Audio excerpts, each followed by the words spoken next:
Buenas niños y niñas, bienvenidos a la video guía para realizar los trabajos prácticos de programación estructurada. Hoy explicaré el trabajo práctico número 3, que corresponde al tema 3 que ya hemos visto en clase. Como siempre, lo que vamos a hacer es comenzar con un pequeño repaso. Veremos rápidamente el tutorial del tema 3. Recordemos que el tema 3 se basa en lo que son funciones y procedimientos, que es exactamente lo que van a tener que hacer para los diferentes ejercicios del trabajo práctico. Habíamos hablado que las funciones, sea en C o en cualquier lenguaje de programación, lo que hacen es facilitar la reutilización de código para poder hacer también un código más ordenado, en el cual tengamos siempre dividido cada parte, cada trozo de código que corresponde a la realización de algo en particular. Habíamos visto que para poder declarar una función lo que hacíamos era indicar el tipo de datos que la función nos va a devolver, el nombre de nuestra función y los parámetros que va a recibir. También habíamos visto que la definición de la función es igual en este caso que la declaración, indicando ahora sí el nombre que va a tener nuestras variables, y entre llaves va a estar el cuerpo de nuestra función. Si recordamos, podemos ver en los ejemplos que teníamos. Acá teníamos el primer ejemplo que se llamaba funciones, en el cual nosotros teníamos al principio, o sea, como cabecera de nuestro programa, la declaración de funciones. Luego teníamos nuestro main, el cuerpo principal de nuestro programa, en el cual hacíamos las llamadas a las funciones que nosotros ya habíamos declarado. Y finalizado el main, ¿sí? Aquí finaliza el main, teníamos las definiciones de nuestras funciones, o sea, donde indicamos el cuerpo, donde indicamos qué es lo que va a hacer la función. En este caso, por ejemplo, la función par-impar lo que hacía era verificar si el número par, y en ese caso hacer un printf si era par o impar. ¿Sí? Eso era llamado desde nuestro main directamente, ¿sí? Pasando el nombre de la función, su parámetro. Bien.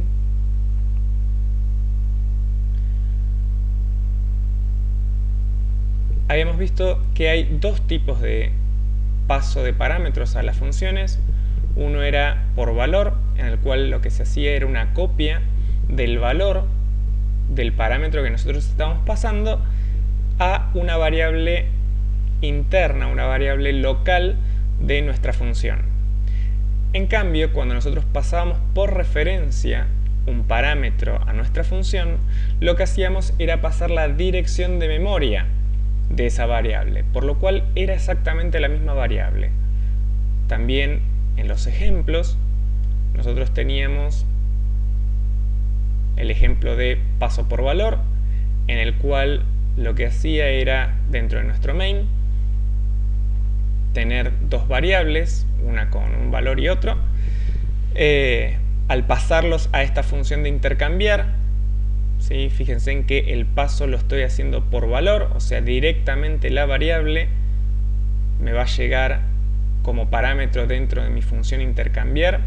Esta función lo que hace es una copia de los valores que tenía A y B, realiza el intercambio, bien, pero cuando se imprime en el cuerpo principal de nuestra función, se va a imprimir, del main, perdón, de nuestro programa, se va a imprimir con los valores que ya tenía, ya que el cambio se realizó dentro, o sea, de forma local a la función, dentro de sus parámetros que fueron nuestras variables copiadas, y no fuera. El main sigue teniendo los mismos valores porque no hubo ningún tipo de intercambio. En cambio, en el pasaje por referencia, yo tengo que indicar que paso la dirección de memoria de mis variables. Por eso necesito poner el ampersand delante de la variable que quiero pasar. Y cuando recibo dentro de mi función el parámetro, lo recibo como un puntero a la dirección de memoria. Ese puntero lo que hace es transportarnos hasta esa posición de memoria y de ahí tomar el valor. Por eso es que cuando yo realizo, en este caso, el intercambio de valores, porque es lo que realiza mi función, se va a reflejar también en el main, ya que A y B son exactamente las mismas que estoy utilizando acá. Por eso es que tanto el paso por referencia como el paso por valor hacen diferentes cosas.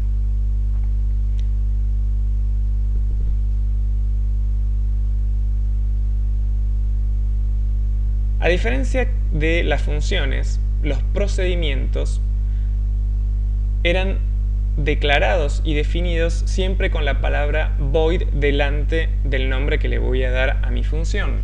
Y esto indica que esta función no va a devolver ningún valor. Simplemente va a hacer lo que tenga que hacer dentro de su bloque de acción, dentro de lo que yo escribí como función, pero no nos va a devolver ningún valor. O sea que no va a existir ningún return tampoco para que pueda devolver algo. Por eso se le llaman procedimientos. Como vemos acá, yo puedo hacer las llamadas a las funciones indicando el nombre y entre paréntesis sus argumentos, y también darle valor, ¿sí? O sea, una asignación a una variable que yo tenga en el bloque principal, el resultado que me dé mi función. Obviamente en este caso mi función tiene que tener un return que me devuelva el valor y que sea del mismo tipo de dato que la variable en la cual lo voy a querer asignar. Si es entera, la devolución de mi función debe ser entera. Si es double, será double. Bien. Y después, dentro de nuestro tutorial, empezamos a ver los diferentes parámetros que yo puedo utilizar en las funciones que utilizo para entrada, que son, por ejemplo, el scanf, y para salida, que son el printf. Habíamos visto también las funciones putchar para poder imprimir por pantalla un carácter, y puts, que lo que me permitía era imprimir una cadena de caracteres. Recordemos que C no cuenta con el tipo de dato string o el tipo de dato cadena, sino que lo que realizamos es un nombre que indica cuántos parámetros voy a tener de tipos de dato char, de tipos de dato carácter, ¿sí? Más adelante igualmente vamos a volver a esto. En las funciones de salida teníamos el más común, que era el printf, el cual tenía varios modificadores, que son los que se indica en este recuadro, y también los formatos, o sea, cómo hago para poder indicar que quiero imprimir un entero, que quiero imprimir un double, un float, un real, un carácter, un puntero, ¿sí?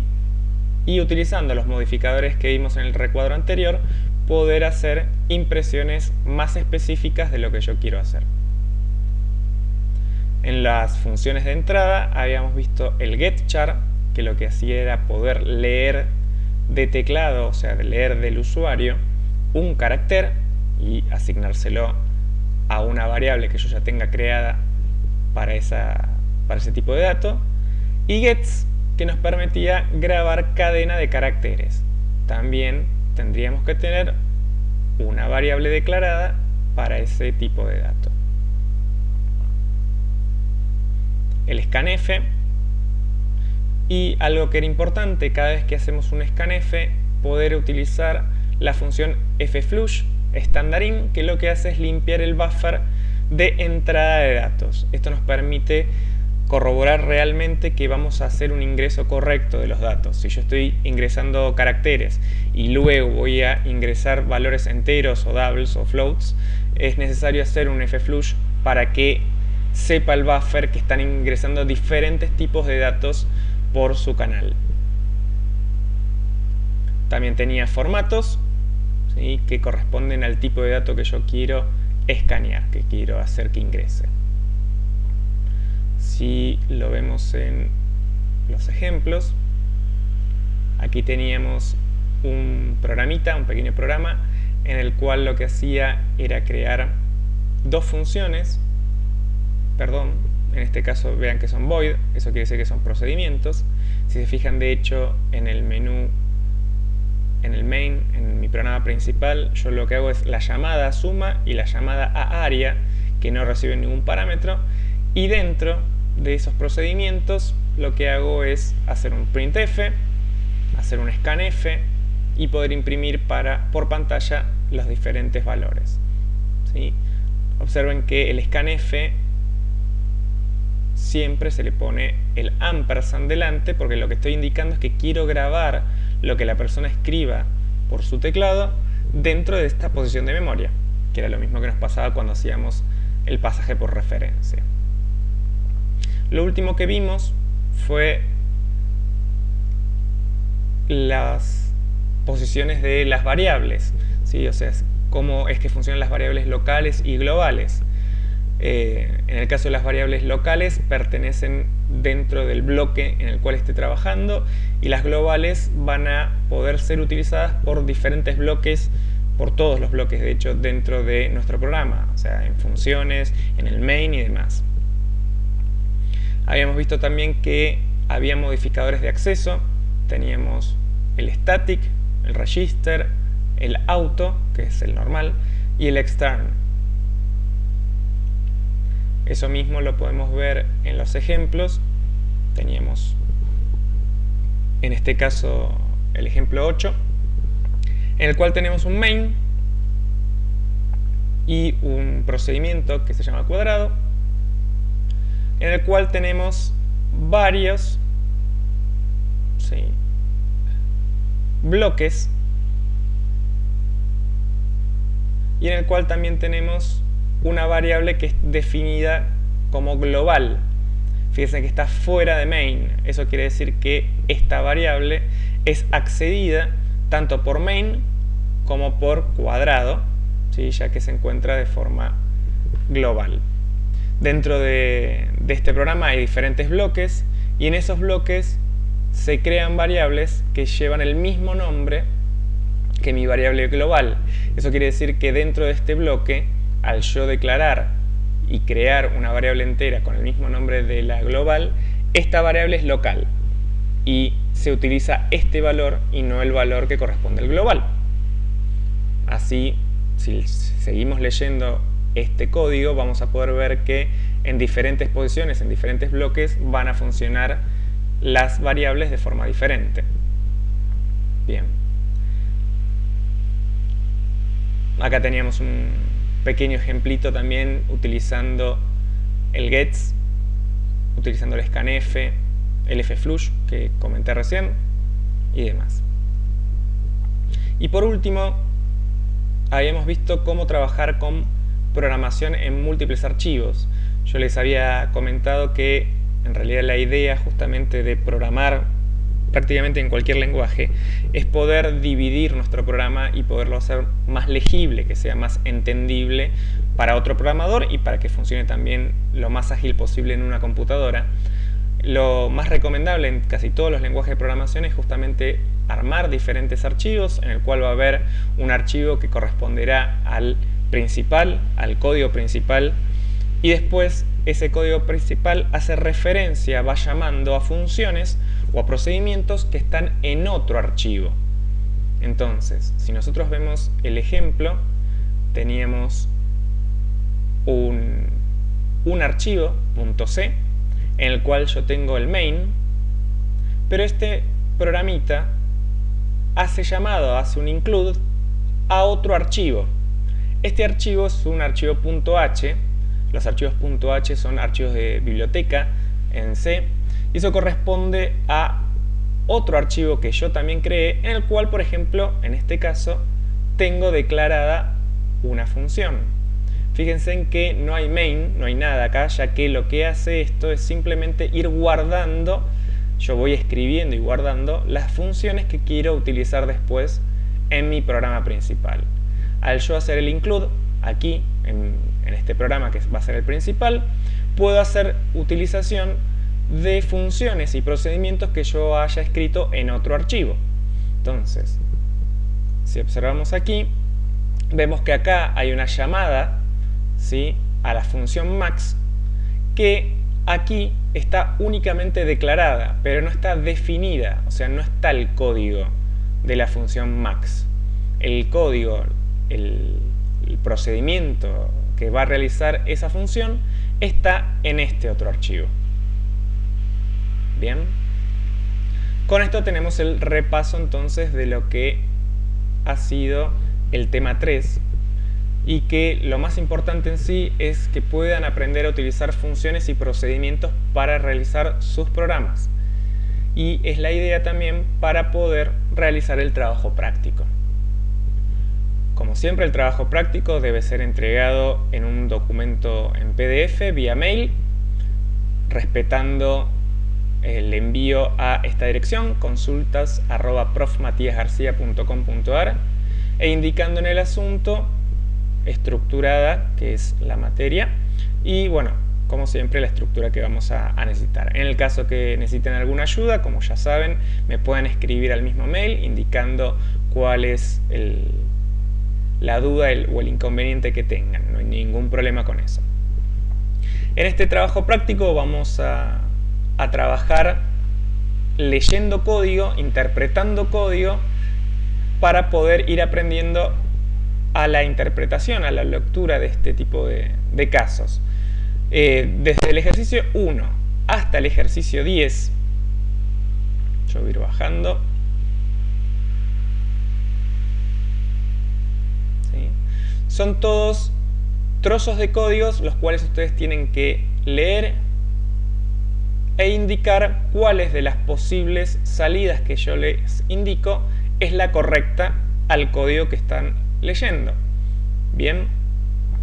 La idea es justamente que lo puedan leer directamente de acá y no que lo copien al CodeBlocks. Si la realidad es que no pueden entender lo que está escrito acá, pásenlo al CodeBlocks y vean cuál es la ejecución que realiza. A veces no todos los códigos que yo les escribo acá están completos, por lo cual si lo copian y lo pegan y no funcionan, no es que no funcione el código, sino que capaz no está completo. Bien, así que tengan cuidado con eso. Pero bueno, es lo ideal que puedan leerlo y no tener que pasarlo al CodeBlocks. A partir del ejercicio 11 en adelante son todos problemas, los cuales ustedes van a tener que leer e interpretar y escribir el código. Bien, por ejemplo, en el ejercicio 11 se pide una función primo, van a tener que seguramente indicar cuándo un número es primo. Después vamos a tener otros ejercicios en los cuales van a tener que imprimir por pantalla. La idea de todos estos ejercicios, ¿sí? Todos los problemas que ustedes encuentran acá, es que realicen programas con funciones. Eso quiere decir que el main, la función principal del programa de ustedes, simplemente haga las llamadas a las funciones que van a desarrollar algún tipo de procedimiento o función. ¿Sí? No tienen que dentro de main hacer la resolución, sino que hay que hacer desde main las llamadas a las diferentes funciones y procedimientos. Bien, perfecto. Espero que haya sido claro. La idea es que lo puedan realizar y entregar lo antes posible. Muchas gracias, nos vemos en clase.